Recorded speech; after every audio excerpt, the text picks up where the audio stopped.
I found a really awesome trail. This is probably windy. I should test that out. Let me see. So this may be my new happy place. And my epigenetic matrix is changing. And I'm finding myself feeling like eating more fruit because it's something you can grab and go. You don't have to spend time in the kitchen. Learning wild edibles, so maybe there's something edible along this trail. Maybe not eating the ones along this trail, but at least learning about some of them. And perhaps devoting my outside time to that. Otherwise, I'll be inside machinating on the computer, which creates more machinating.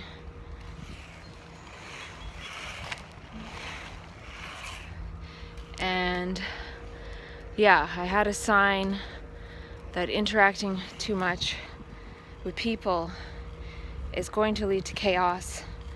And there's ways to avoid that. I wanted to maybe go to California to be in a beautiful space, but it's not going to happen. So I'm thinking, get up, get outside right away. Just grab some fruit, grab what I need. Do some experiments outside, like power line testing with the EMF meter.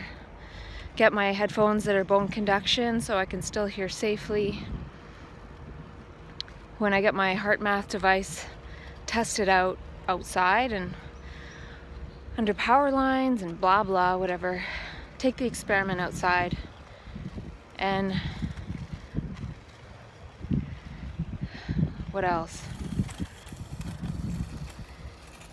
Yeah, so this is kind of a game changer. And this trail is really nice because nobody's on it. And it's only 10 minutes from where I'm staying. So that's great. And it took about an hour to go one way. It'll probably take longer to go back because there was a lot of downhill, so there'll be a lot of uphill. This definitely is an advanced path, even though it's all asphalt. So it's nice for skating, but there's a lot of downhill and uphill and needing to brake and balance and turn. So I can hear the power lines here. Be nice to get a spot that's not underneath power lines to have a snack. And I saw some cool nature, and there's a really beautiful park at the beginning of this. So this is kind of exciting. I just need to change my epigenetic matrix. And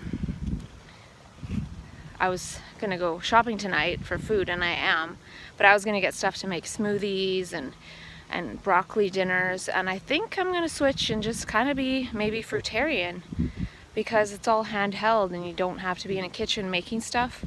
And I don't have a kitchen right now, and I don't want to spend time in the kitchen when it's nice out anyway. And I'm also thinking there could be spots on this trail where I can exit and go to a nice farm market. So I'll be looking out for that too. This could be my new place with my external battery pack and my phone and editing video and things. And I might have to make room on iCloud, but these are all easy enough to do. And this is cool too, because this is embodied, and I've told myself a million times, I need to be in my body right now, because I can write a book if I feel like it in 10 years. And maybe if I'm in my body for these 10 years, I'll write a different book than if I'm sitting machinating trying to write a book. And maybe the reason why I can't write a book right now, my brain won't let me organize those things, is that I'm not meant to be doing that right now. So this is awesome. And I even thought of capturing the days wandering. Like I saw a caterpillar, I saw so many cool things. Hey, little guy.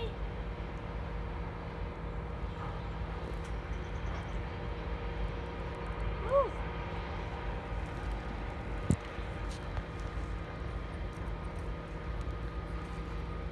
Really cute when you walk.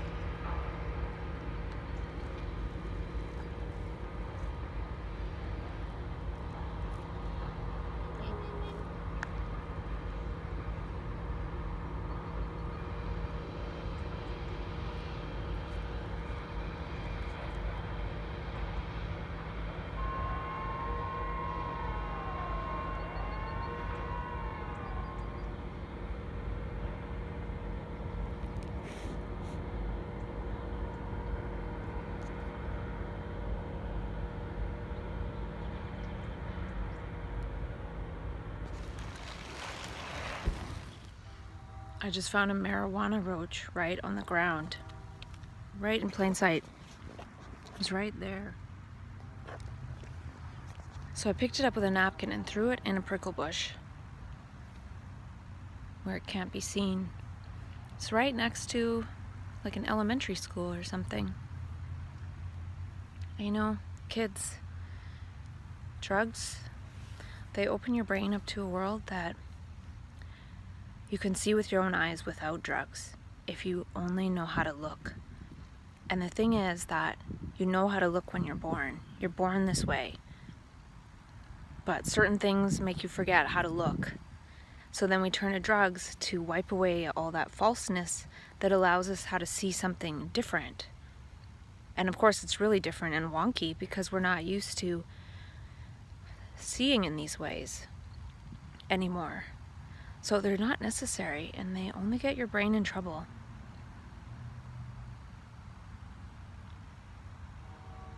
We can access this seeing just by being out in nature, and not just by, that sounds oversimplified, but it really is simple.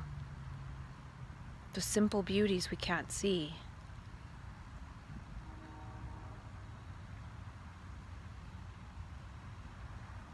It's okay, it'll all be okay either way.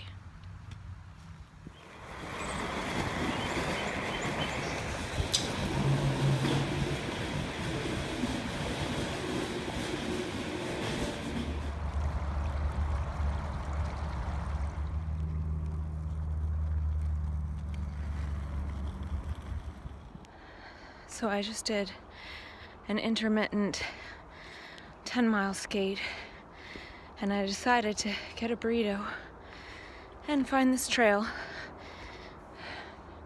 thinking it's going to be peaceful, but it's right beside a bunch of gun shooting. It seems one can't escape this violence. It's everywhere, and I'm feeling it.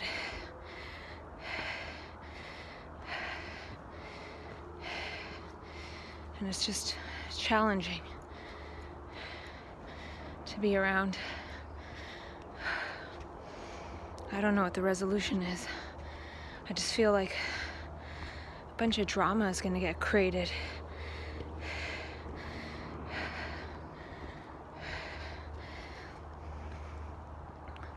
To play into people's ideas about me.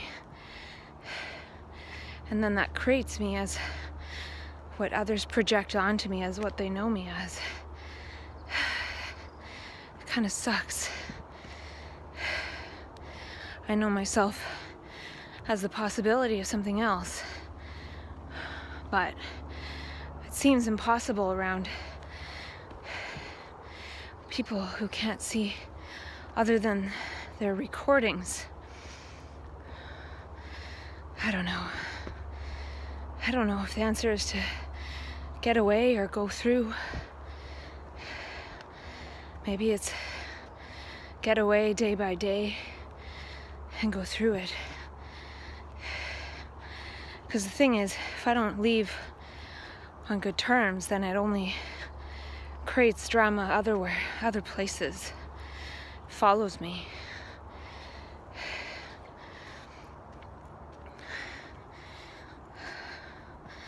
Yeah, I don't know. Can I refuse to play into this violence? I don't know. Maybe it won't be there when I get back.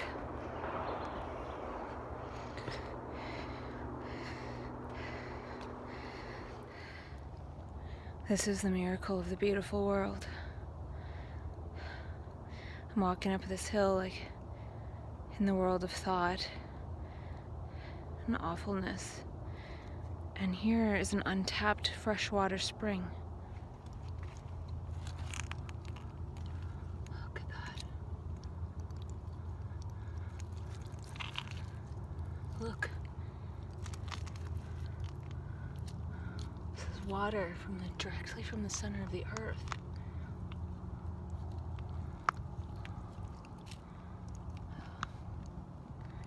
Like, it's a miracle.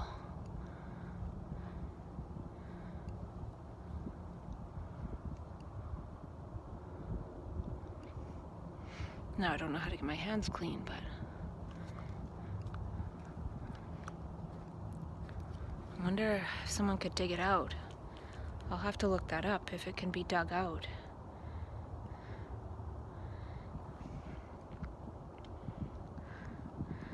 But it's a miracle right here.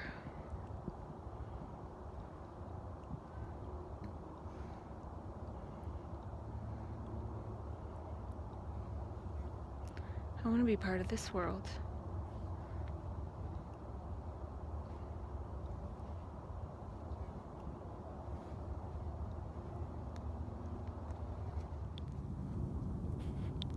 I want to tap the spring.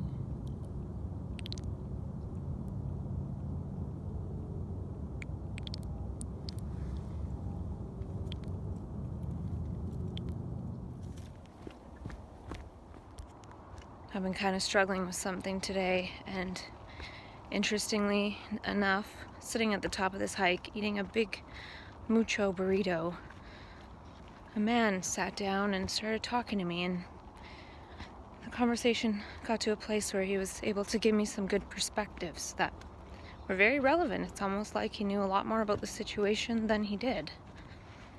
Based on what he said, it was kind of perfect. It's what I needed to hear. So it's interesting to just go out and wander for a day, wait for a stranger to be a friend and provide a brief listening ear and give some non-judgmental, helpful perspectives back. It was nice. Thanks, universe.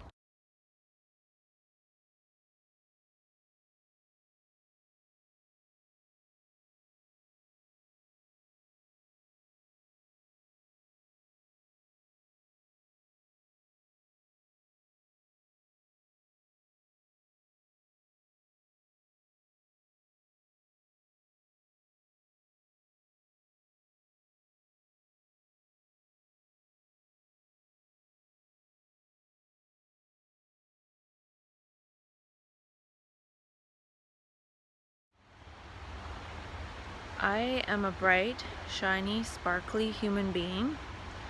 I'm sorry if that is not how I've been in your experience, though that is how I choose to be in mine. I'm trying to shake off some old, ugly patterns that are haunting me, and it's really challenging. But it's a lot easier by the river and wearing these shoes.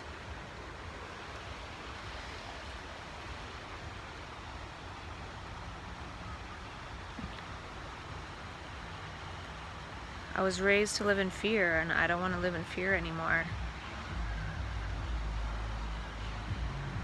There is a beautiful world that one can inhabit, and it's only a matter of, I don't want to say choice, but surrounding oneself with love and beauty as much as possible. And friends. And who is a friend? People that uplift, and how can I be a better friend? Part of this doesn't fully resonate with my heart and my experience, but we'll see how it goes. I've had a rough couple of days.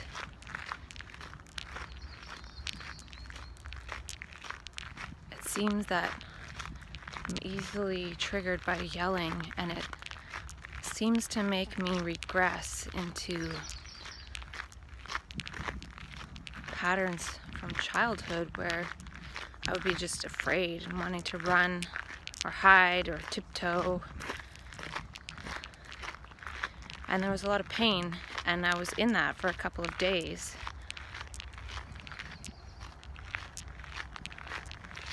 But I spent time outside, and I was able to go through it all. I wasn't able to stop it though, but I don't think stopping it is a good thing per se. There's lots of layers to it, and I'm wondering if, because I'm taking these nutrients, I'm able to move through some of it.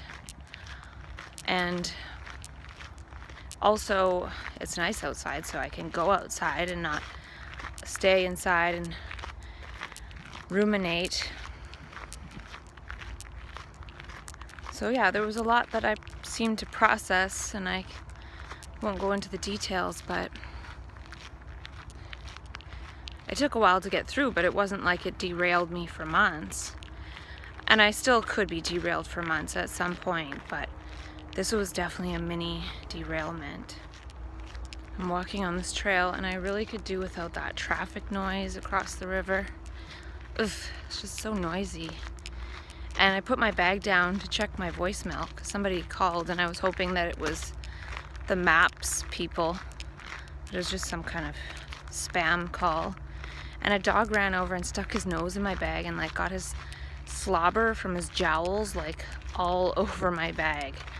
And so I really don't like when dog owners let their dogs off leash in areas that aren't off leash parks, because then they go and they slobber in people's bags, and who wants that?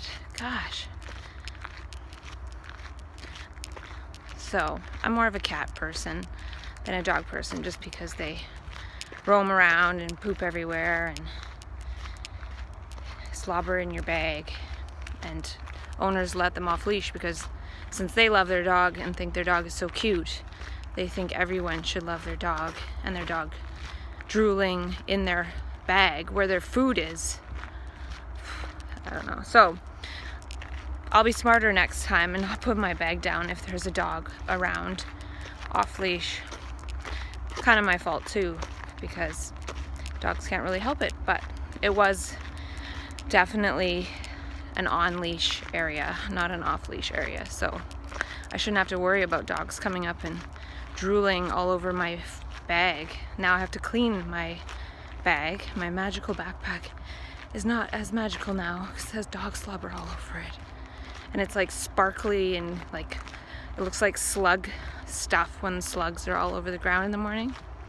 It's really gross. So that's my thing about dogs for today. But it is a beautiful day, and this is a nice trail if the noise wasn't there. So I'm gonna go find another trail that doesn't have all this noise. I need to find a park that is really, really silent around here. I did a hike up a mountain 2 days ago, and all you hear is traffic noise from the highway there too. Though I did find that freshwater spring. So I'm gonna watch a video on how to possibly dig out that spring, maybe. We'll see. And also maybe learn how to camp. Just really focus on being outdoors. I'm glad I spent the whole day outdoors on Tuesday because I was going through a lot of stuff. Even though it was a beautiful day, I was triggered by something that kind of like ruined my day and part of the next day too, and made me feel like tiptoeing. And it's all my own stuff, I see that, but it was interesting how I couldn't stop it from happening. But by going outside and sort of going through it on my own without being around others that could make it worse by wanting to interact with me when I'm not in those good states, then it was better. And maybe this is good because it's sort of testing my theory about how when the worst of the crisis comes, it's better not to be around anyone. It was hard, but I got through it, and the supplements helped. And when I was in that state, it was hard to remember about the supplements and remedies, but when I got home that night, I took more stuff, like calming stuff, and it helped. And that day, on Tuesday, I don't think I took any dopamine boosters. But when I got home, I realized, okay, when I woke up today, or maybe the next day, I can't remember which day, I'm losing track. That's the thing, it's hard to be as meticulous when my brain isn't working as well.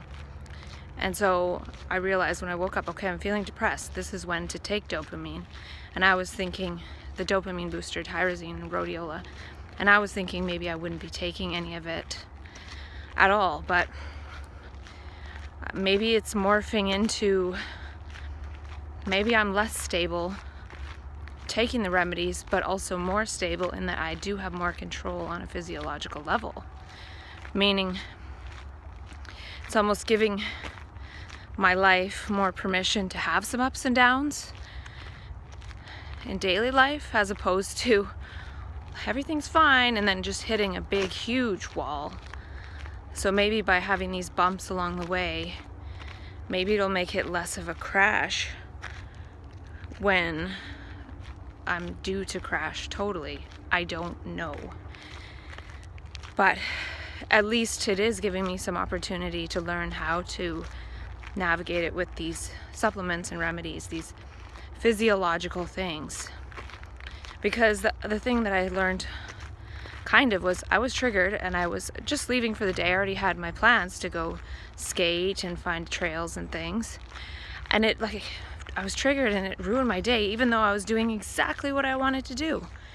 So it's still, I don't want to say ruined my day, it colored my day. So even though I was doing exactly what I wanted to do, it didn't help.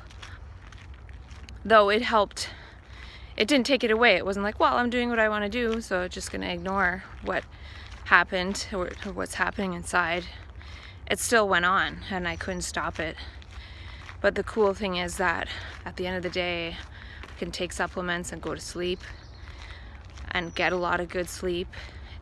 And I wasn't thinking that day, I don't think, to take the dopamine stuff because I was already on my way out the door. So that could have triggered me to be kind of depressed and low energy or something, but I didn't have the dopamine stuff with me. So the next day, I did take the tyrosine, rhodiola, and I had a pretty good day. It was hard in some respects, but I had lots of good friends around me, and so the day was nice. So yeah, usually it's just one big collapse, and this was like a mini collapse, but still able to function. And I think the whole pretending I'm fine to certain people is a good idea, and then, talking with good friends is a good idea. And also continuing to move towards a dream lifestyle scaffolding, whatever that might look like. So yeah, and I am going away for a month later, in a month, I guess. So still focusing on what I need to do, getting organized inside on those days. There's going to be some inside days coming up because it's going to rain. So I am enacting my WHAM plan. So certain things that are triggering me are reminding me to activate the WHAM plan, like go outside, nice day, yes, first thing, get outside. Easy, right? Tomorrow I have to work, and then it's going to be an outside day, but I have to work, and then it's going to rain, I think, for about 4 days. So I am going to stay inside, and I bought food at Costco to flow. So this is going to be my new eating style, probably, is flow. I don't have a kitchen, so everything I eat is going to not require a kitchen, but I can still eat mostly at home. So I got like carrot sticks and hummus. I got more kombucha. I got coconut water. I got some juice to go with the branched chain amino acids if I need them. I got dates, I got apples, I got oranges. I haven't been eating a lot of fruit, so I'm gonna switch more to like fruitarian, nuts and vegetables, kind of raw mostly, and see how that goes. We'll see. It's just that way I don't have to like cook and all that, and I can flow more in my own space, the space that I do have, and see how that helps,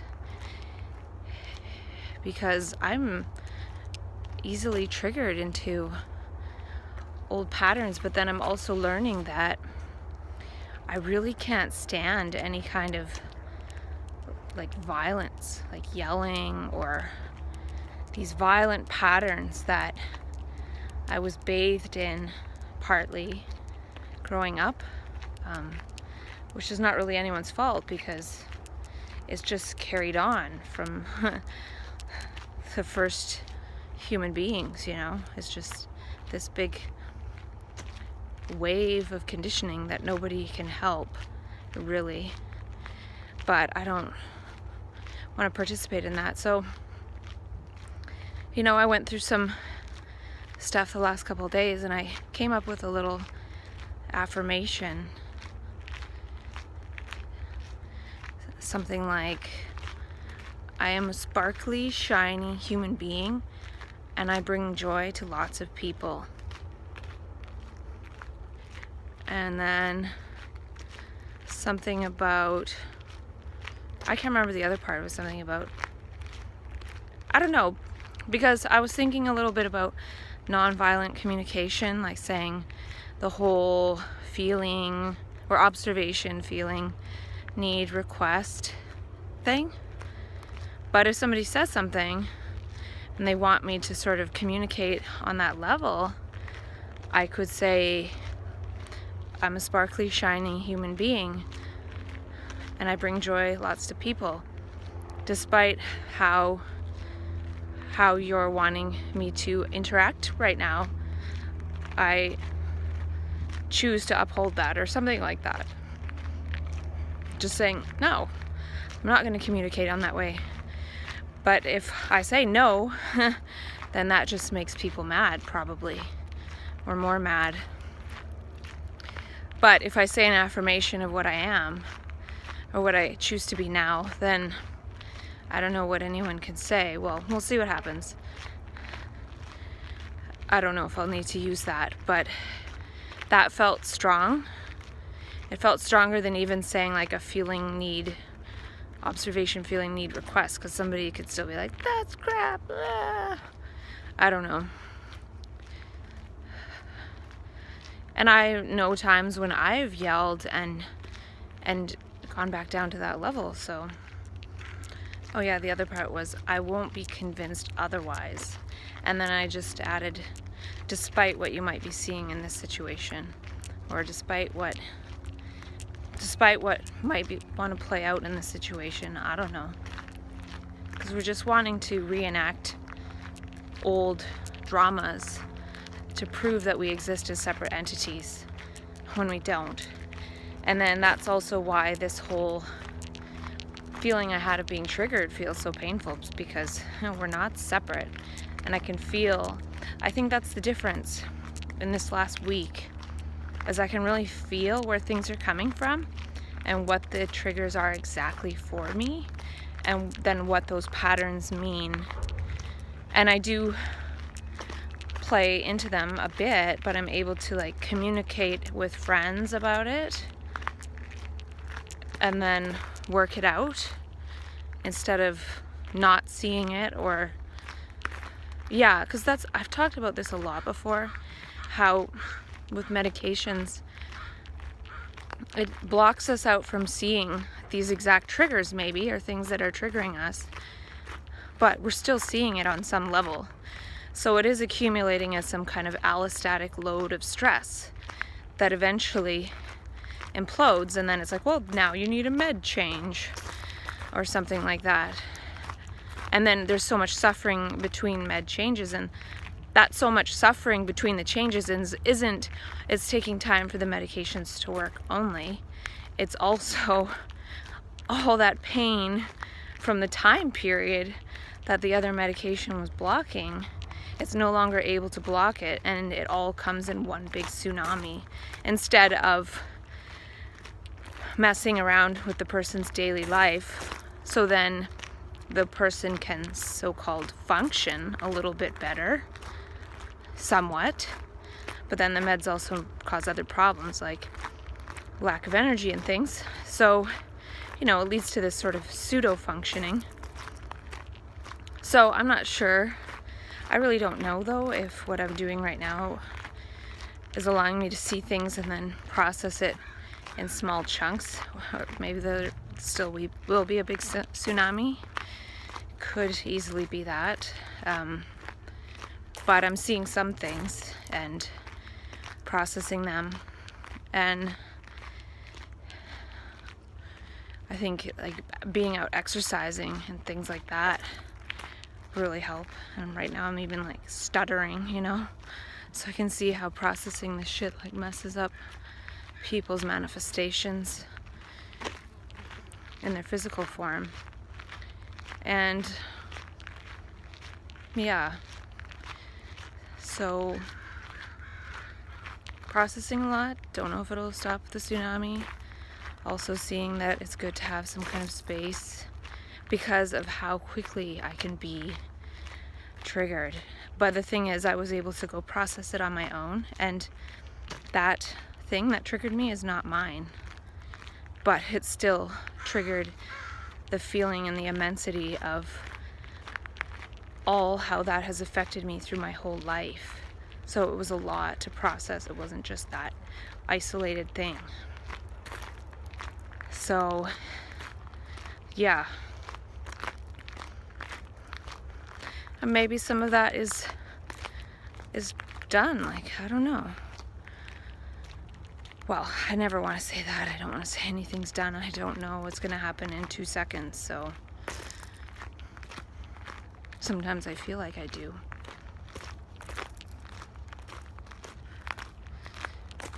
But I think learning about being outside, getting used to having the orientation of mostly being outside would be most excellent.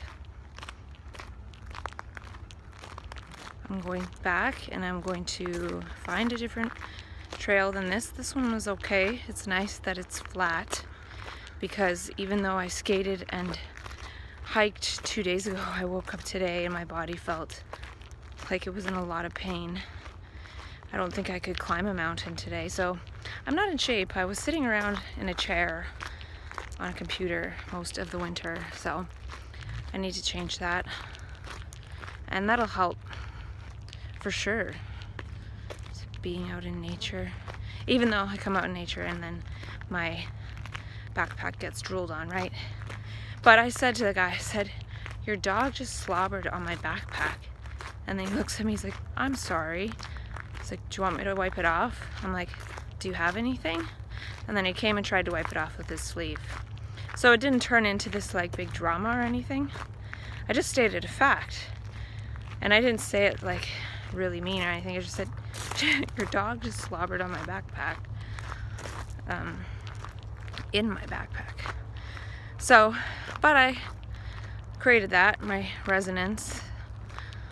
So each moment is a chance to learn to act differently, right? If I get triggered by someone yelling at me and then I go and yell at somebody's dog, or they're the owner for slobbering on my backpack, then that's not good. But I didn't yell. I just stated a fact. So I need to not perpetuate that or keep that going, because so many of us have experienced so much of that already, and I want to live up to that affirmation I created for myself, to remind myself that in those rough moments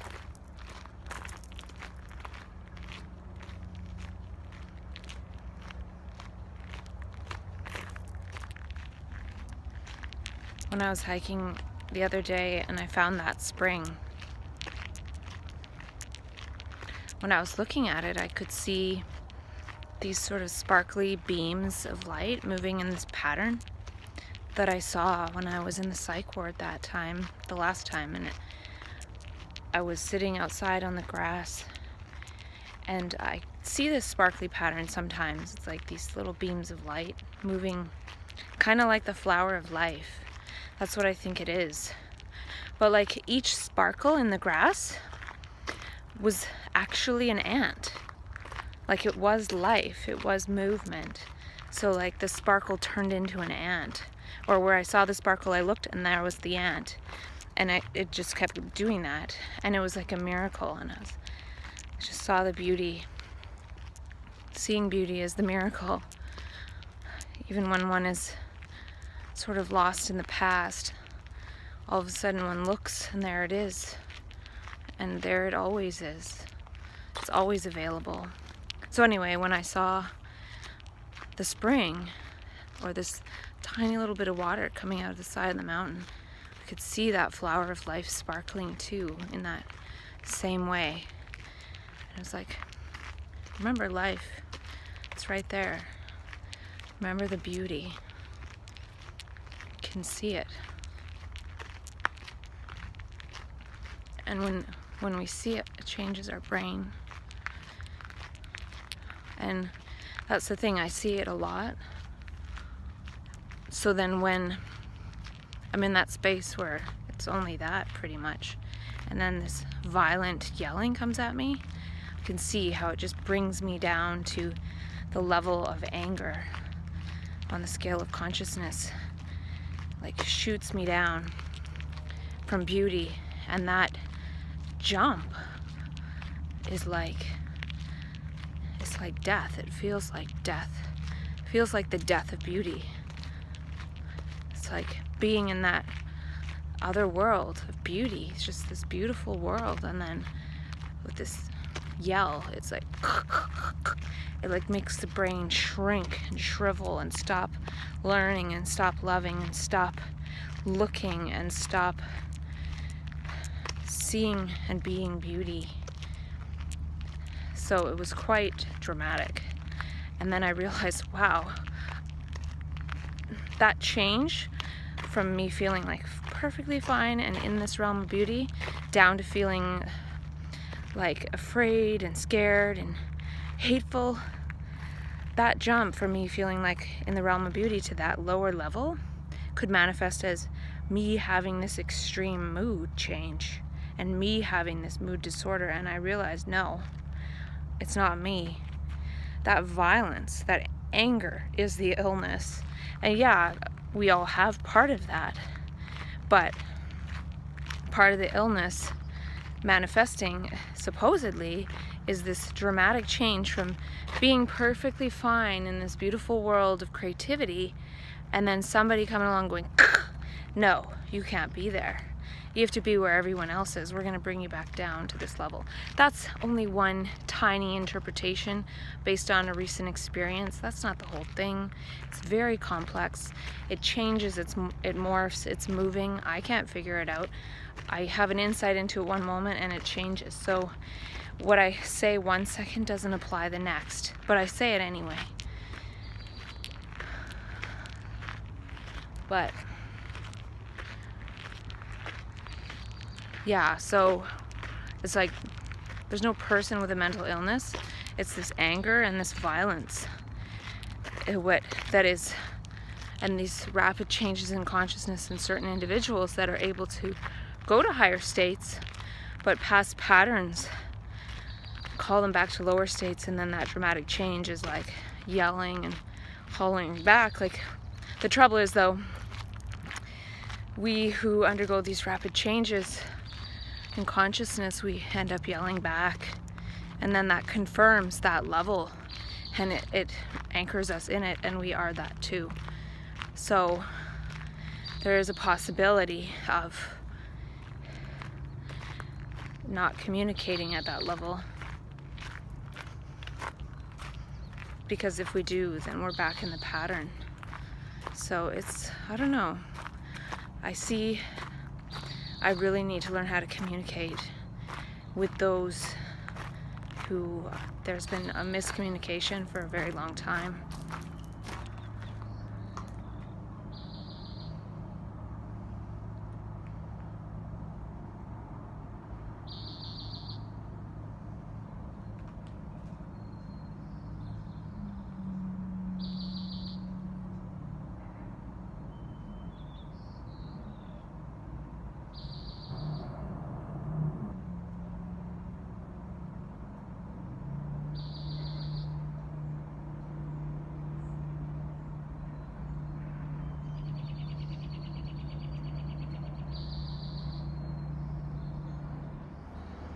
I'm a sparkly, shiny human being, and I refuse to be convinced otherwise.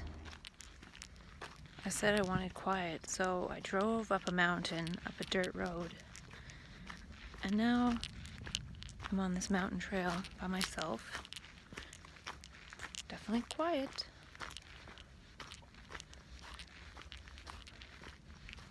The dirt road was pretty crazy. I had to go really slow to navigate all the bumps. So I don't know how long I'm going to walk along here. This park gate closes at 6 and it's 3 o'clock. So I don't have a ton of time anyway. Even if I walk for half an hour, that's good. This is a nice open trail, but there could be bears. That's a little scary, but I think I'd rather be doing this than rotting away in a room or something. And this is the stuff that I need to learn to resonate with. Peace and nature, which can also be unforgiving. But here I am.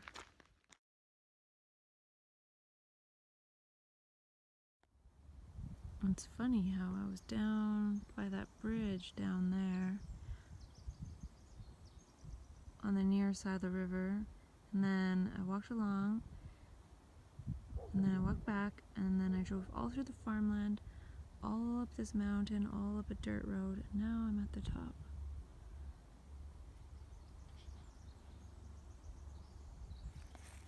I can only hear a gentle hum of the highway because that nice mountain is blocking the sound.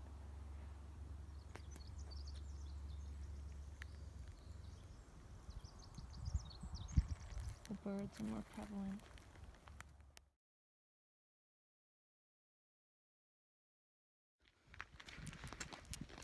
So I'm on my way back on this trail, and then there might be another one I want to do that leads to a lake.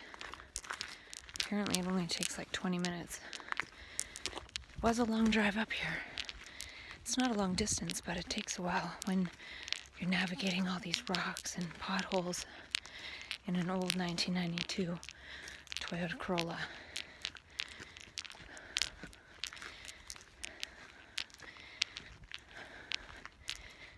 It's definitely worth it though.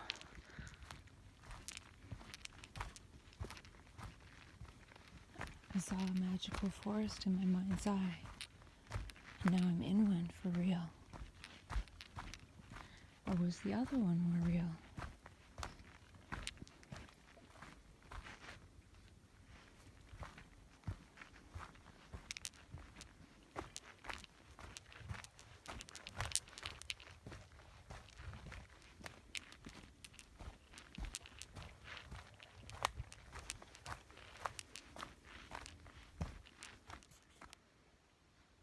This trail is supposed to eventually lead to a lake, but I looked on the map and I'm still like only a third of the way there. Maybe, because it could wind a lot. And I'm in the middle of nowhere by myself. So I might turn back and try this trail another day with someone else or by myself. But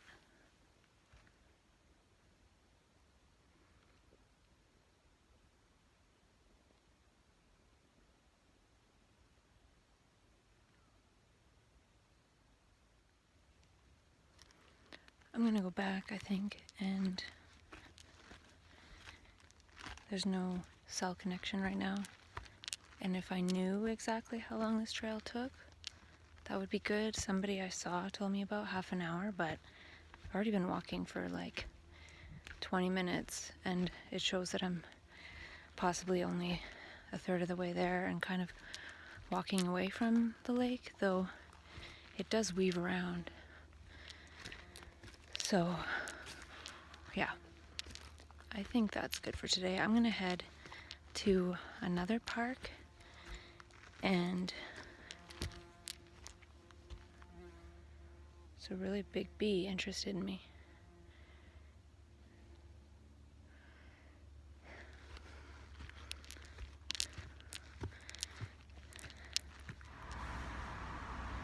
I just got a text message from Canadian Blood Services saying that your blood could be powering a mom singing to her baby. Thank you for saving a life. And I did the thing where you buy coffee for the person behind you in the drive-through lineup for the first time today. And it gave me a rush, like a kindness rush. And then it reminded me how I used to be really kind when I had a bit more money. And now that I have less, I'm not as generous. But I think I need to start being more generous again. I think that's something that's missing.